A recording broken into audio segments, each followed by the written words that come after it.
Os governantes ainda acham que a Bíblia é um livro subversivo e perigoso. E por que eles têm tanto medo da Bíblia? Uma pergunta importante realmente, cuja resposta pode explicar o porquê de tantas perseguições. Porque a Bíblia nos faz novas pessoas. E todo o sistema no poder, seja o capitalismo, ou o comunismo, ou o islamismo, ou qualquer outro sistema religioso ou político, teme a hora em que Deus entra na vida de alguém, porque agora ela serve a um novo rei. O apóstolo Pedro disse em Atos que devemos obedecer antes a Deus e depois aos homens. De repente, quem está no poder perde o controle sobre o homem que lê o livro, porque agora obedecemos a ele primeiro, mais do que aos outros. Isto nos leva à beira da desobediência civil, embora eu não devesse usar o termo. Mas talvez seja o caso.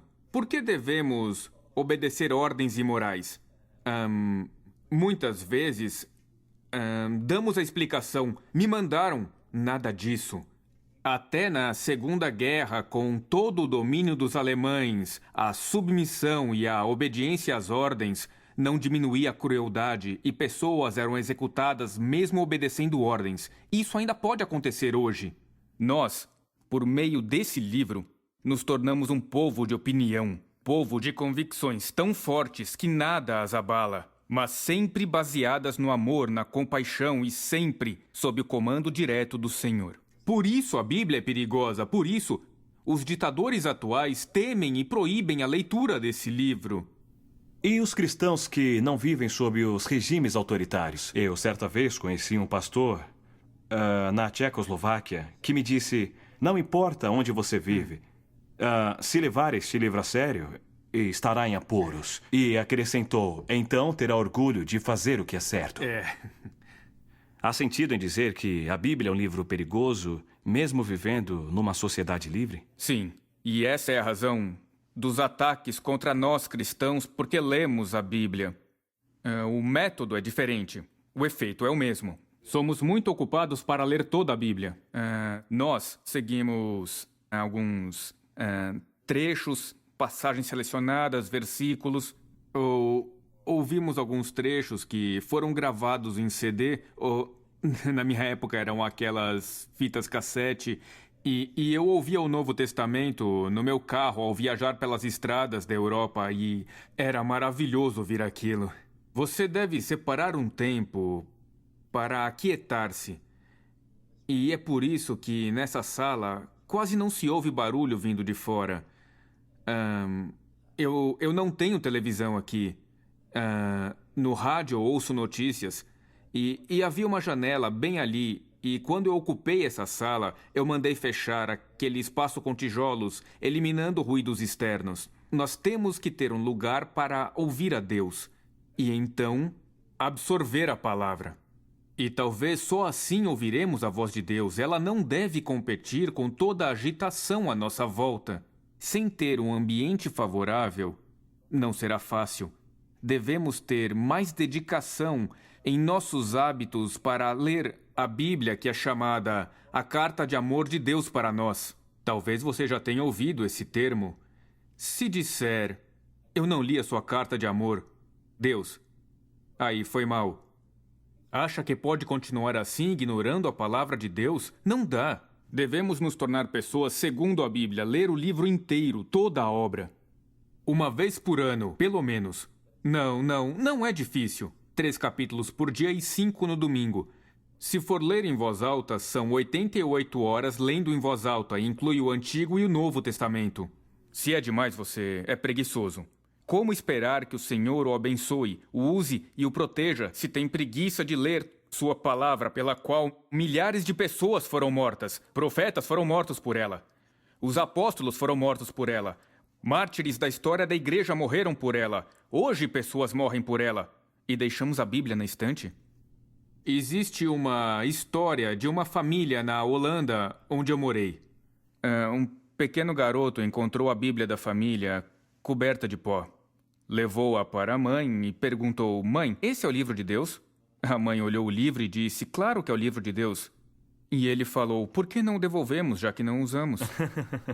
E, veja bem, hoje, só em inglês, existem 440 diferentes traduções e versões da Bíblia. Estamos lendo? Ou deixamos que, ocasionalmente, a verdade salte das páginas, nos atinja no rosto e mais nada?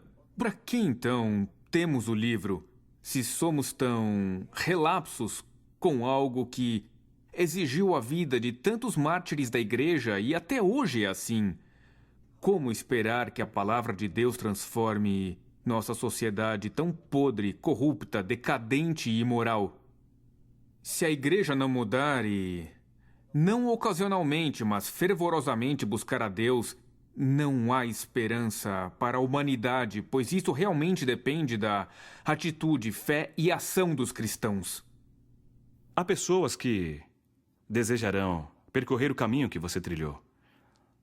Então, dê-lhes um ponto de partida pelo qual poderão começar a viver segundo a Bíblia. Qual seria esse ponto?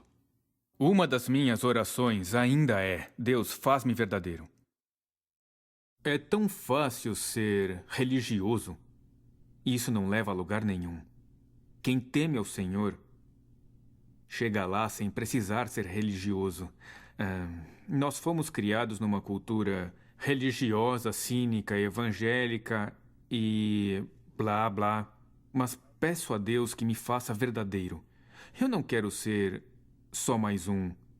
Quero ser alguém que faz diferença. E eu acho que eu faço, mas ainda posso melhorar. Aconselho que, ao ler a palavra, diga: Senhor, fale comigo. E o que me disseres, eu farei. E surgirá uma nova vida de aventura que o espantará. Aconteceu comigo. Eu estava lendo Oswald Chambers. Eu sou um grande fã de Oswald Chambers. Tenho todos os seus livros. E o pessoal do seminário me chamava de fanático. E em qualquer situação eu sabia o que Chambers diria. Então, certo dia eu li em seu livro: Dá a quem pedir. Ele escreveu no comentário: você vê um bêbado vindo lhe pedir algum dinheiro e logo pensa, não, porque ele vai comprar bebida.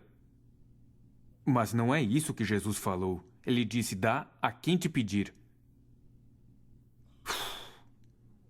Meu Deus, se tem que ser assim, eu farei. Um dia depois veio um bêbado. Pediu dinheiro e eu entreguei. E depois eu pensei, é perigoso. Obedeci a Deus. Essa é a minha obrigação.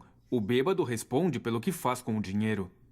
E então eu pensei, é melhor não levar isso tão a sério. Mas depois eu voltava a pensar naquilo, eu pregava aquilo. E acontecia que no mesmo dia vinha alguém pedir algo, e nem sempre um bêbado, mas alguém. Pediram meu acordeão, eu entreguei porque eu tinha acabado de pregar sobre aquilo. Dá a quem te pedir. Isso é muito radical. Nas minhas viagens, eu entrava em hotéis de luxo sem meus sapatos, porque eu vi um mendigo sem sapatos e lhe dei os sapatos, dei o casaco, e era até embaraçoso depois me hospedar num hotel de luxo sem sapatos, e eles estranhavam muito aquilo. Mas tudo bem, porque em casa eu tenho mais sapatos, isso é passageiro. Mas se eu decidir obedecer a Deus, assim que eu tomar conhecimento de qualquer versículo que fala em comportamento, Deus então me provará. Se Deus não o provar, me surpreenderei. Se você nunca for atacado pelo diabo, me surpreenderei. Mas como? Eu não sou digno de um ataque? Você perde por problemas quando segue a Jesus radicalmente. Mas nos problemas diga aleluia, eu estou no caminho certo. E siga o livro. Siga o livro, siga. Ele transforma a sua vida, e agora, quando leio aquele texto no Sermão da Montanha, penso ser melhor esperar até pregar sobre isso de novo. Porque Deus nos leva a sério. Isso é encorajador. Aleluia!